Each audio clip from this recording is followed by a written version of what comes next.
México, escucha la carta que escribió un empresario cubano que ayudó a Fidel Castro a llegar al poder. Él y todo el pueblo que lo apoyó terminaron en la pobreza extrema. Antes de partir al infinito, pidió perdón en una carta que quedó para la historia. A los venezolanos se les advirtió y no escucharon. Querido Ernesto, cuando recibas esta carta ya te habrás enterado por la radio de la noticia de mi muerte.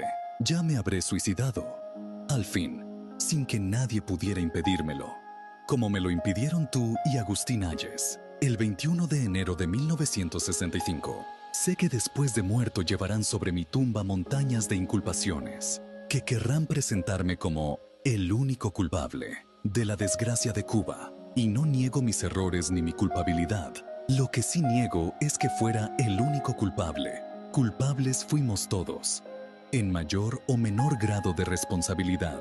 Culpables fuimos todos, los periodistas que llenaban mi mesa de artículos demoledores, arremetiendo contra todos los gobernantes, buscadores de aplausos que, por satisfacer el morbo infecundo y brutal de la multitud, por sentirse halagados por la aprobación de la plebe, vestían el odioso uniforme que no se quitaban nunca.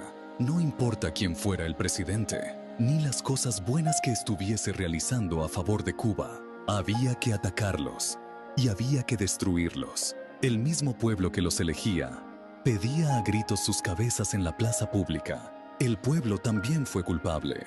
El pueblo que quería a Guiteras, el pueblo que quería a Chivas, el pueblo que aplaudía a Pardo Llada, el pueblo que compraba Bohemia, porque Bohemia era vocero de ese pueblo, el pueblo que acompañó a Fidel desde Oriente hasta el campamento de Columbia. Fidel no es más que el resultado del estallido de la demagogia y de la insensatez. Todos contribuimos a crearlo, y todos, por resentidos, por demagogos, por estúpidos o por malvados, somos culpables de que llegara al poder.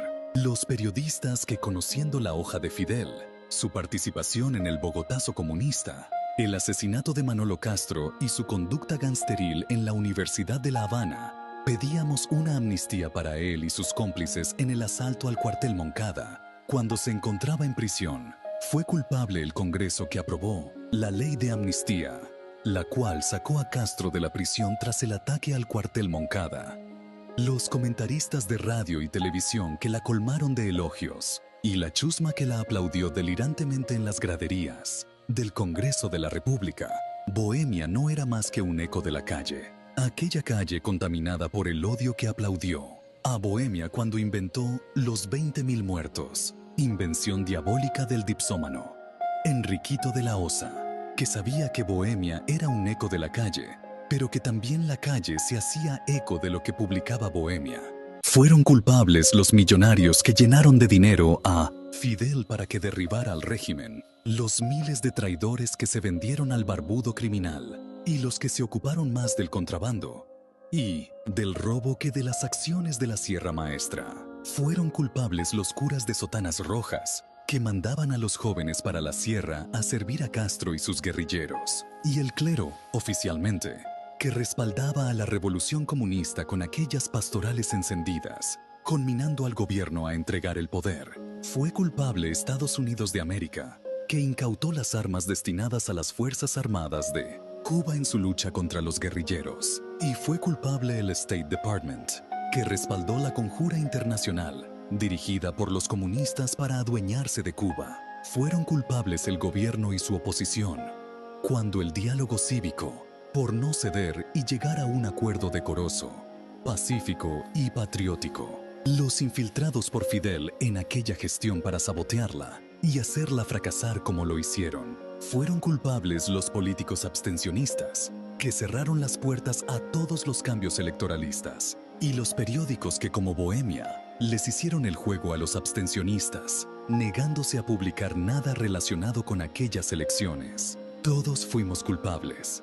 Todos, por acción u omisión, viejos y jóvenes, ricos y pobres, blancos y negros, honrados y ladrones, virtuosos y pecadores. Claro que nos faltaba por aprender la lección, increíble y amarga, que los más virtuosos y los más honrados eran los pobres. Muero asqueado, solo, proscrito, desterrado y traicionado y abandonado por amigos, a quienes brindé generosamente mi apoyo moral y económico en días muy difíciles, como Rómulo Betancourt, Figueres, Muñoz Marín, los titanes de esa izquierda democrática, que tampoco tiene de democrática y tanto de izquierda. Todos deshumanizados y fríos me abandonaron en la caída. Cuando se convencieron de que yo era anticomunista, me demostraron que ellos eran antiquevedistas. Son los presuntos fundadores del tercer mundo, el mundo de Mao Zedong. Ojalá mi muerte sea fecunda y obligue a la meditación, para que los que puedan aprendan la lección, y los periódicos y los periodistas no vuelvan a decir jamás lo que las turbas incultas y desenfrenadas quieran que ellos digan, para que la prensa no sea más un eco de la calle, sino un faro de orientación para esa propia calle, para que los millonarios no den más sus dineros a quienes después los despojan de todo, para que los anunciantes no llenen de poderío con sus anuncios a publicaciones tendenciosas, sembradoras de odio y de infamia, capaces de destruir hasta la integridad física y moral de una nación o de un destierro, y para que el pueblo recapacite y repudie esos voceros de odio, cuyas frutas hemos visto que no podían ser más amargas. Fuimos un pueblo cegado por el odio, y todos éramos víctimas de esa ceguera. Nuestros pecados pesaron más que nuestras virtudes. Nos olvidamos de Núñez de Arce cuando dijo: cuando un pueblo olvida sus virtudes, lleva en sus propios vicios su tirano. Adiós. Este es mi último adiós. Y dile a todos mis compatriotas que yo perdono con los brazos en cruz sobre mi pecho, para que me perdonen todo el mal que he hecho. Miguel Ángel Quevedo.